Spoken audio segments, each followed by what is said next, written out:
Hola, hagamos una introducción sobre el análisis factorial exploratorio. Bueno, como primera parte es ir comprendiendo esta técnica multivariada en donde básicamente se va a buscar ir identificando cuál es la estructura subyacente a las puntuaciones de ítems en este caso. Miren, el análisis factorial exploratorio se lo va considerando, se lo va analizando cuando estamos en la etapa de construcción de un instrumento.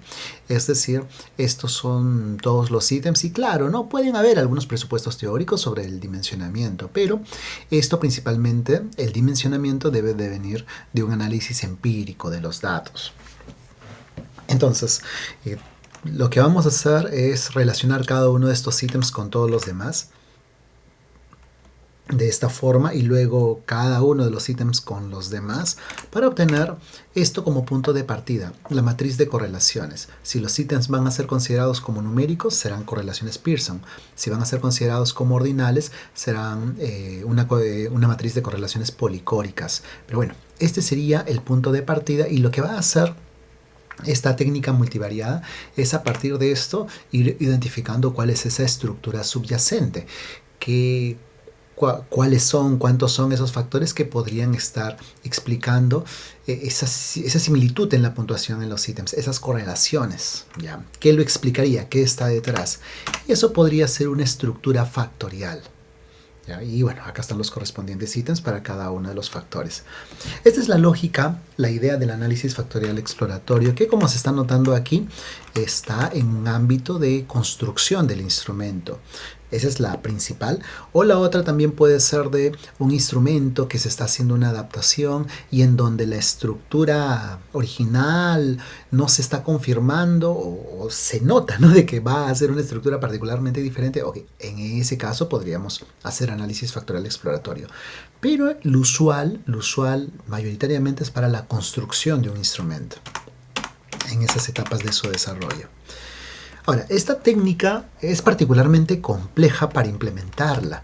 Número uno, porque va a tener varias etapas. Primero, el preguntarnos si tenemos los datos, o sea, la matriz de correlaciones va a ser la adecuada para hacer este análisis, qué método de cálculo se va a usar, con cuántos factores nos vamos a quedar y cuál sería la expresión más clara para esa configuración estructural final.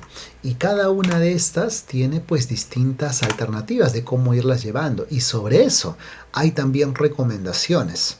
Algunos procedimientos incluso ya entre los que están aquí ya están desactualizados y hay otros que son bastante recomendados, los que están acá marcados en verde. Entonces no solamente va a implicar, no solamente va a ser complejo por el conocimiento de todo esto, sino también por dar cuenta de que no va a ser un procedimiento lineal, sino pues uno lo va desarrollando y por ejemplo, luego de haber rotado los factores como última etapa, si uno se encuentra con una estructura que todavía es ambigua, vamos a tener que regresar y quizás remover algunos de esos ítems identificados que no están funcionando y volver a hacer este análisis. Entonces es particularmente complejo. Y bueno, son 4 etapas. Solamente acá para graficar vamos a mencionar lo de la última etapa, la rotación. ¿De qué va tratando? Miren, por ejemplo, este ítem va a estar descrito de acuerdo con estos dos factores, dos ejes. Se describiría así este valor, ¿verdad? Su distancia por el eje F1, distancia en el eje F2. Pero si nosotros rotamos, ahora la expresión va a ser mucho más simple, ¿verdad? O sea, este punto se va a describir por esta distancia, la distancia A'. Entonces rotar va a simplificar la expresión. Miren acá, vamos a tener en estas 3 figuras los mismos ítems. Y acá tenemos un factor donde los factores no están correlacionados, son factores ortogonales, por eso ven los factores en un ángulo de 90 grados. Y esta es la estructura, o cómo se ven las cargas factoriales en sus factores. Pero si nosotros lo rotamos, esto ya se va a volver más claro, ¿cierto? Ya no, pues, bueno, ¿cuándo es claro? Cuando tenemos algo como esto, es decir, los ítems, estos son los ítems, los Y, se relacionan de una manera interesante, grande con un factor y pues con el otro de manera nula. Claro, es que un ítem, lo deseable es que cargue solamente en un factor. Ya, ese es el ideal. Esto no. O sea, que los ítems carguen, mira, de manera importante en otro factor, no hay que, eso no está bien. Entonces, vamos a rotar esto, los factores, o perdón, bueno, hacer este proceso de rotación, pero también podemos asumir de que estos factores son, o bueno, también eso, con eso tiene que ver la rotación, ya, de que correlacionan, factores correlacionados. Entonces, si permitimos una rotación en donde los factores están correlacionados, vamos a tener una estructura más clara. Y es que los ítems, es cierto que van a cargar, lo resultante en este proceso van a cargar principalmente en un factor, pero puede haber un ítem que cargue, pues miren, en dos. Entonces eso no puede ser y tendríamos que pensar en remover este ítem, ¿no? O sea, y ver por qué está pasando esto. Pero siempre vamos a preferir una simplicidad en el modelo resultante. Por lo tanto, no pueden haber ítems así medio ambiguos que se vayan a varios lados. Bien, vamos con un concepto también relevante en este análisis factorial y tiene que ver con la varianza de la puntuación de los ítems, esa variabilidad que van teniendo. Entonces, esas puntuaciones en los ítems, esa variabilidad, ¿a qué se debe? Bueno, de acuerdo con este modelo estructural que estamos planteando, número uno, la puntuación de estos ítems van a tener que ver por los factores. Eso que las está explicando y eso que va a ser común a los demás ítems. Y eso se va a llamar la comunalidad. ¿Ya? Las puntuaciones de los ítems, esa variabilidad, se va a explicar por la comunidad, lo que tienen en común con los otros ítems, los factores. Pero también va a haber otro componente, y es que no todo va a estar explicado por los factores. Y eso es la unicidad. La unicidad. ¿Qué tiene de propio el ítem? La varianza específica. Y que tiene pues de error aleatorio, algunos errores de respuesta del proceso, ok, varianza del error. Pero principalmente acá la unicidad. ¿Por qué esto es importante? Número uno es que con esto nosotros vamos a medir qué tanto pues, de las puntuaciones de los ítems se van a explicar por lo común, ¿no? O por el modelo propuesto. Entonces esperamos comunalidades altas. Y lo otro también es que hay algunos software, por ejemplo JASP, que nos da acá la unicidad, ¿no? Entonces, sí, la unicidad, pero ¿qué pasa si cuando se reporta la comunalidad? Simple, porque a esa unicidad, o perdón, a 1 le restamos la unicidad, simplemente despejamos acá, 1 menos eso que nos sale con ese software y ya tenemos la comunalidad. Bien, entonces, eso es, la puntuación del ítem tiene que ver, se lo va a explicar a partir de este modelo de lo común, los factores, y también lo único en el ítem, varianza específica y del error. Esto es el output de software actuales, amigables, como es el JASP, que nos ofrece poder tener una figura como esta y entender lo que hace un análisis factorial exploratorio. A diferencia de un confirmatorio, el ítem solamente carga en un factor, pero en cambio en el exploratorio, miren, son libres, los ítems cargan en verdad en todos los factores, pero es tan, digamos, tan pequeño, tan irrelevante que lo consideramos en esos factores donde carga más, ¿no? Pensamos en ese punto 40 hacia arriba. Y cuidado con esos ítems, pues, de que cargan poco y encima cargan en varios lados. Cuidado con ellos. A tener en cuenta en este proceso del análisis factorial exploratorio, número uno, los software más, digamos, más relevantes, con cálculos más actuales, son software libres, como estos que les estamos acá mencionando. Luego, todo parte, recuerden, de una matriz de correlaciones, pero de esa matriz de correlaciones y con todas las decisiones que hay que ir tomando para este proceso, podemos tener distintas soluciones factoriales, cercanas, similares, pero podemos tomar distintas. Por eso es de que tenemos que ser cuidadosos con esas decisiones en las 4 etapas que les mencionaba. Luego, en este proceso, el número de factores puede ser prefijado. Eso en un momento lo vamos a ver. O bueno, en el software uno puede colocar cuántos factores va a salir, pero tiene que tener sentido eso. Y se espera de que cada ítem cargue en un solo factor, no en dos, eso no nos gusta. Y la rotación principalmente que se obliga. Bueno, esto de acá se va a notar mejor ahora que repasemos esta buena guía para hacer análisis factorial exploratorio. Un buen artículo sobre, o muy buen artículo sobre el análisis factorial exploratorio, en donde nos va dando recomendaciones relevantes tienen que leer esto, pero extraigamos de este artículo sobre estas 4 etapas del análisis factorial exploratorio. Número 1, tener una buena materia prima, una buena matriz de correlaciones. Hay formas de irlo viendo, KMO, test de felicidad de Bartle, pero vámonos principalmente con el KMO. Y acá nos cuenta, ¿no?, distintas aproximaciones, qué valores se consideran, pero esto va a ser lo general, mayor de 0.70, mayor de 0.80.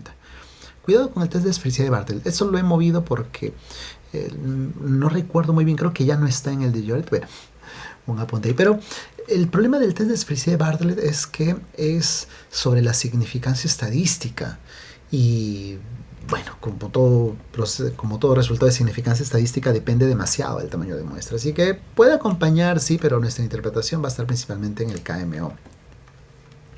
La forma de cálculo, hay varias, mínimos cuadrados ponderados, que máxima verosimilitud, pero en simple el ULS, que también en algunos software lo vamos a encontrar como MinRes o mínimos residuales. ¿Está bien? Mínimos residuales, MinRes o ULS es lo mismo y va siendo, pues, como te comenta acá, uno de los más usados, incluso por su digamos, por la robustez que va teniendo, y bueno, lo vamos usando para ya no preocuparnos estos aspectos de evaluación de normalidad, y también nos va a ir funcionando para variables ordinales. Ya no está tan explícito eso de variables ordinales, pero ya la comunidad lo va considerando. Así que en lo simple, este es un buen estimador, la buena forma de cálculo, el ULS. O MinRes también, como lo van a ver en algunos software. En cuanto al número de factores, ahí sí hay distintas técnicas a lo largo del tiempo. Antes pues había esta de acá, el criterio esto del autovalor mayor a 1. Ya no se usa eso. Simplemente el análisis paralelo, y que algo que también, y aún así la determinación del número de factores no hay que guiarse de un solo procedimiento estadístico. Esta va a ser una sugerencia, una buena sugerencia, pero incluso nosotros podemos decidir cuántos factores se va teniendo. Ahora, claro, ¿no?, eso va a comprometer el ajuste, y es que también desde miradas actuales se va considerando los índices de ajuste, pero bueno, eso va a corresponder a otra video lección. Regresamos aquí, el número de factores mediante el análisis paralelo. Y luego, por último, la rotación, porque también van a haber varias rotación, que Oblimin, que Promin, que Promax, que Varimax, etc. En lo simple, rotación Oblimin. ¿Por qué? Porque la Oblimin va a permitir que las dimensiones correlacionen. Y es que usualmente los instrumentos que se van construyendo, uno las concibe como dimensiones que van a correlacionar. Más bien, que va a tener dimensiones que correlacionan. En otro caso, ¿no?, ya de pronto, pues, no, esa relación es cero, ¿no?, o cercana a cero. Entonces uno con argumentos podría pensar, sí, no, son dimensiones aparte. Y en ese caso ya nos pasaríamos a un Varimax. Pero no, principalmente Oblimin, así va siendo la mayoría de instrumentos. Más bien, un apunte, antes pues hay unas guías antiguas, ¿no?, que incluso recomendaban el método de rotación, Varimax, que es el método por default, por defecto, pero no, en verdad Varimax no. ¿Por qué? Porque Varimax asume de que tus dimensiones no correlacionan. Correlación cero, ¿no? Y es difícil pensar en eso. Entonces, fíjense, antes lo que se hacía. Quizás esto sería una recomendación porque es fácil su cálculo, pero en estos tiempos ya no, ya cuidado con Varimax, porque es suponer que los ítems no tienen que ver entre ellos. Será estilos de afrontamiento, estilos de liderazgo, puede ser, ¿no? Pero en la mayoría de variables usuales, cuando se piensan de que las dimensiones corresponden a diferentes ámbitos de un mismo constructo que incluso hasta se pueden sumar o promediar, no. Por defecto, Oblimin, ya, Oblimin o alguna otra que implique que las dimensiones correlacionen. Bien, algunos apuntes adicionales más que van a encontrar en esta buena guía. Por ejemplo, sobre cuántos ítems sería bueno pensar como mínimo en cada factor. Y acá nos comenta 3 o 4. Y bueno, tiene sentido sí en la medida de que la dimensión sea menos compleja. Menos ítems. Pero aún así, ¿no? Este es un aspecto estadístico. Si es una dimensión pues compleja, no voy a pensar pues que con 3-4 ítems se va a quedar bien representada en cuanto a indicadores. Así que esto ya sería pues una suerte de mínimo estadístico. Luego el tamaño de muestra que vamos a necesitar, 200 para arriba, ¿ya? Como se comenta aquí. Y los datos.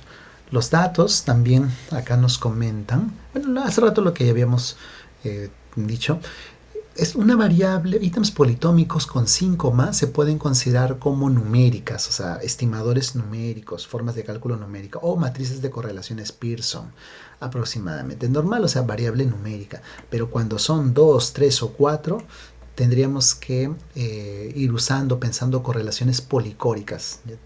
Hay que tener atención con eso. Luego aquí, la simetría y kurtosis. También esto tiene que ver con cómo están llegando los ítems, un primer análisis descriptivo.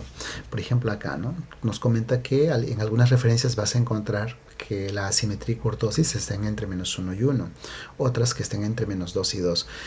Este es particularmente diría que es demasiado restrictivo. Esto de acá podríamos ir usando, o incluso no hay otros criterios que se van a 3. Pero la idea es analizarlo, o sea, entre los primeros pasos que hacemos sería analizar los ítems. Y ustedes van a notar de que esos ítems con kurtosis, asimetrías o kurtosis bien grandes, cuando uno los lee tiene alguna dificultad, jalan mucha deseabilidad social, estos son ambiguos, entonces hay que revisar esa parte descriptiva de los ítems. Y bueno, regresando a esto de acá arriba, sí, creo que no lo extraje, pero la idea es de que cuando son 5 más, pensemos en utilizar correlaciones, matriz de correlaciones policóricas, está bien, 5 más. Incluso, como les decía, el 5 es el medio negociable, ¿no? O sea, puede ser numérico o ordinal, pero de 6 o más, sí o sí, numérico. ¿Ya? Hasta 4, 2, 3 o 4, ordinal, correlaciones policóricas. Y esto, bueno, ya hay que analizarlo y verlo cuando son 5. Sobre las cargas factoriales, que acá en este texto lo vamos a encontrar como saturaciones, pero va a ser sinónimo de carga factorial. Entonces, mayores de 0.30 o 0.40. Y sobre la correlación entre factores, eso es algo que hay que tomar en cuenta, ¿no? O sea, las correlaciones entre factores no pueden salir tan altas. Cuando sale muy alto uno piensa, no tengo varias dimensiones, ¿no? Sino tengo uno, por eso, o estos forman una sola cosa, ¿no? Por eso es que las correlaciones son muy altas. Entonces también hay que leer las correlaciones. Finalmente, unos apuntes sobre los software más recomendados. Ellos van, lo bueno sí, son software libres. Y particularmente en estos tiempos nosotros tenemos al alcance software muy didácticos como JASP y Jamovi. Y vamos a resaltar el JASP porque en su módulo aquí para análisis factorial exploratorio nos permite elegir entre correlaciones Pearson o correlaciones policóricas. Algo que no estaba hace unos 2-3 años. Yo me acuerdo que había tomado la impresión de pantalla hace un par de años cuando empezaba a dictar el curso de psicometría. Y no tenía esta opción. Ahora pues ya lo incluye. Creo que debe tener 1 año y medio más o menos que ya está disponible para hacer correlaciones policóricas. Y va a ser tan interesante que vamos a obtener incluso los mismos resultados que obtenemos con R. Así que JASP es una muy buena alternativa. Y como sabemos, es tan amigable como Jamovi. La dificultad con el software Jamovi es de que aunque tengamos buena rotación, la posibilidad de esta extracción de factores también muy actualizada, pero no tenemos para activar la opción de matrices de correlaciones policóricas, todas son correlaciones Pearson. Y bueno, aquí en R, es cierto que al principio nos puede sorprender, pero una vez que uno tiene práctica, de verdad que se hace más rápido y más cómodo que los otros software anteriores. Pero igual acá dejo una impresión de pantalla. Quizás no ahora para ahondar, ¿no? Porque incluso aquí hay para analizar cuando veo este índice de ajuste. Pero sí como para mostrarles de que es posible ir obteniendo un buen resultado de análisis factorial exploratorio con este software. Bien, entonces eso, unos apuntes rápidos como introducción al análisis factorial exploratorio. Gracias.